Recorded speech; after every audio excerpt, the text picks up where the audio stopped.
mapapanood mo ang may LSS, yung nalalakot silo. At ma'am, alam mo yan, sa mga motorcade na pinuntahan natin, ultimo mga baka kasi nagsisigaw ng Duterte, di ba? Sa mga motorcades po na meron kaming mga pinuntahan, meron kaming bukod-tanging mga candy na nakabukod para sa mga batang ang tawag doon, nag-chant. Meron lang akong papatulan dito si Glosher, no? Ang tsaka mo pa, parang mas tsaka ka. Kaya dyan ka sa pagiging... Alam mo naman, huwag mong tawagin tsaka niya si Mampong. Pag nakita yung personal yan, kamukha ko niya si Joey Jimenez. Ano lang mo yan, nagbabalag kayo lang mo yan, hindi naman mo talaga ganyan. Kung mag-Twitter lang yan, maniwala ko kayo sa akin. Blooming mo yan, na napaka-kinis at napaka-bait pa. No? Si Madam Pamela, no? Yung mga nagsasabi rin, baka hindi lang kayo. Huwag mo patulad mo. Huwag mo nang pansinin niya, Pamela. Okay na. Tingnan mo, si Glosher ang sabi sa akin, tsaka ako, si Bien Requitilio naman, ang sinasabi, ang ganda mo talaga. Iba-iba talaga ang Yes, taste. kaya pansinin mo, Pamela. Kaya lang, Jen, baka naman. Baka naman. Oo nga. So, ikaw Marlon kasi gamitin na natin sa likang veteran mo because being a veteran, Pinapakanda mo. Na-cover na. no, doesn't speak of age kasi for me, ang pagiging veterano ay pagiging skilled mo sa ginagawa mo. O dahil matagal ka nang nag-cover ng mga ganito, Marlon, ano sa tingin mo yung kakaiba dito sa campaign period na to?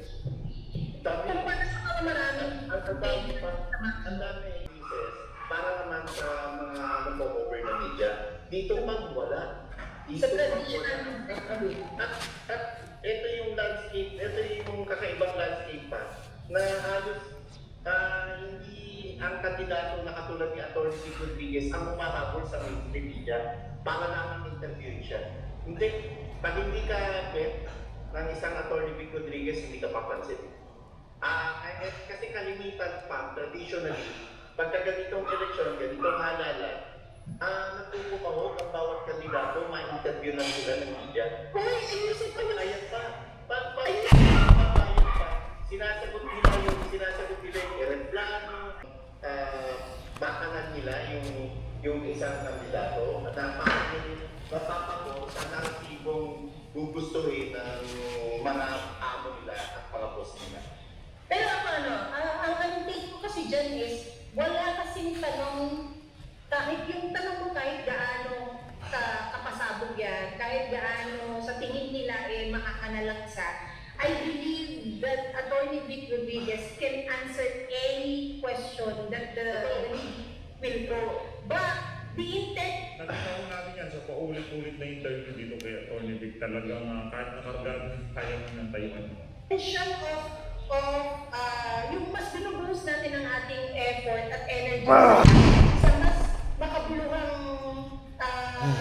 channel is because na wala akong dagdag bawas na nangyayari. Ang pagbabasihan nyo lagi, yung mga kandidato, yung mga political parties, isave nyo yung comment website na nilalabas namin.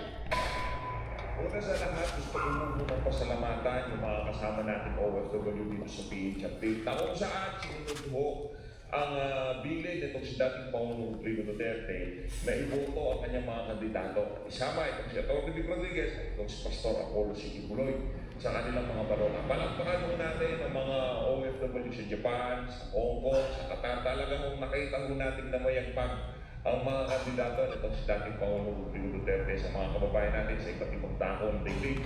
At para sa mga kababayan natin sa Davao Region, maraming salamat po dahil talagang inuna nyo ang mga kandidato nitong si dating Pangulong Rodrigo Duterte. Ang Duterte na mayagpag dyan sa Mindanao. At para doon sa kakapaliwanag, maganda utal-utal na uso sa kakapaliwanag kung ano ba nga bang nangyari dito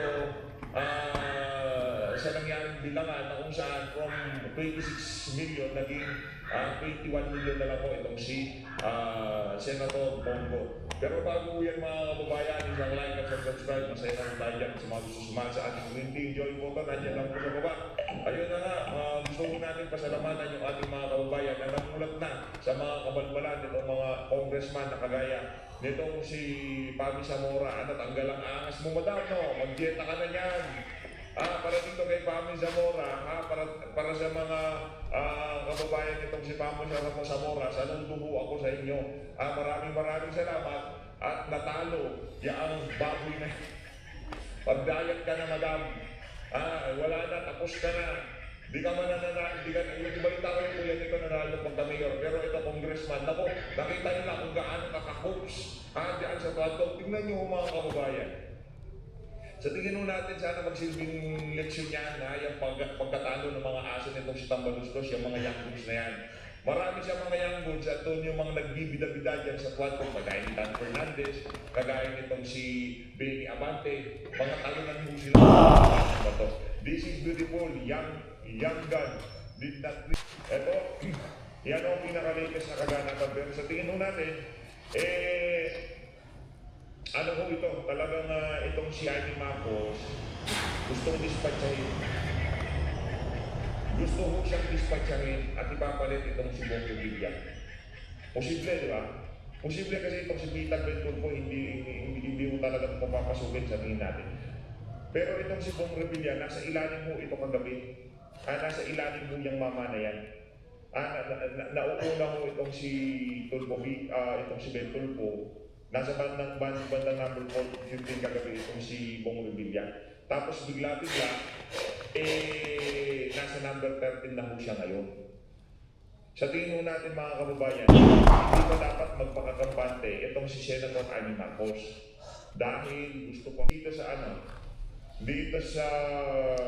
isa parte ng Mindanao, hindi na ho talaga matatrabaho yan eh. Dito ho tayo sa mga city, dito sa mga independent city, halimbawa dito sa Baguio. O kay Mayor Benji Magalong, congratulations Pagdating mo kasi dito, yan medyo mahirap-hirap dayain yan eh. Pwedeng dayain. Pero ang talaga dito, dito ko talaga nangyayari ang magic dito sa senatorial candidate. Halimbawa ko dito mga kababayan. Ito si